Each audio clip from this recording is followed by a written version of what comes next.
Tumeweza kupata taarifa kutoka kwenye nukuu ya majarida tofauti yakiweza kuzungumzia uhusiano kati ya Rais Ibrahim Traore na Vladimir Putin, ambaye bila shaka tayari ameonekana kuwa na ukaribu mkubwa kabisa na rais kutokea Burkina Faso. Tunajua mpaka sasa hivi katika rais wa nchi zote za Kiafrika, ndio kizungumzia Captain Ibrahim Traore, kwa sasa ni most famous president, lakini pia amekuwa ni yupo kwenye trending story na kuaminika zaidi katika nchi za Kiafrika. Sasa kumekuwa na taarifa ambayo imeweza kuwashtua watu wengi sana baada ya jarida moja la Al Jazeera ambalo liliweza kuposti na kuzungumzia kwamba sasa hivi kumekuwa na mpango kazi unaoonekana kutaka kufanyika kwa lengo la kutaka kumuua Rais Ibrahim Traore. Kwa hiyo ni sakata baada ya kuona kwamba rais huyu amekuwa akija kwa kasi katika nchi za Kiafrika na amekuwa akijiamini na maamuzi yake, kama vile tunavyoweza kuona nchi ya Marekani inavyotawaliwa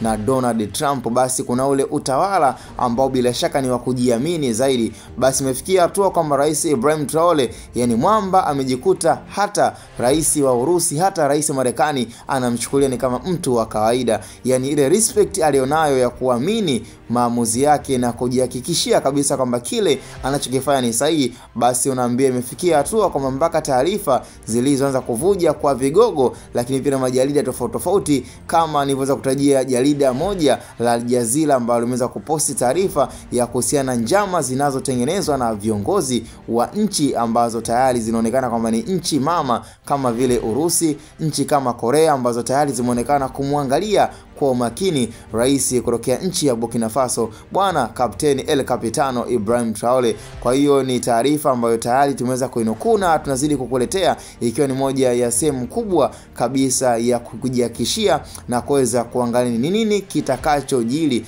zaidi baada ya ukaribu huo kuendelea kuonekana kwa Rais Ibrahim Traore. Na hatujasikia press conference yoyote ya baada ya kusikia taarifa hizo bwana Rais Ibrahim Traore. Zaidi ndo kwanza amekuwa akifanya ziara zake na akifanya pia mambo yake kwa kujiamini zaidi, na ndio maana naweza nikasema kwamba hakuna rais wa nchi za Kiafrika mpaka sasa hivi anayejiamini kama Rais Ibrahim Traore, na huyu ni number 1 mpaka sasa hivi muda tunavyozidi kuzungumza kwamba hakuna rais ambaye ni mostly famous kwa sasa ndani ya mwaka 2025, na hiki kipindi ambacho tunazidi kuona jitihada na ubora wa kile anachokiamini katika falsafa yake. Bwana, cha msingi tukutane kwenye comment, na hii ni Hatboy Media.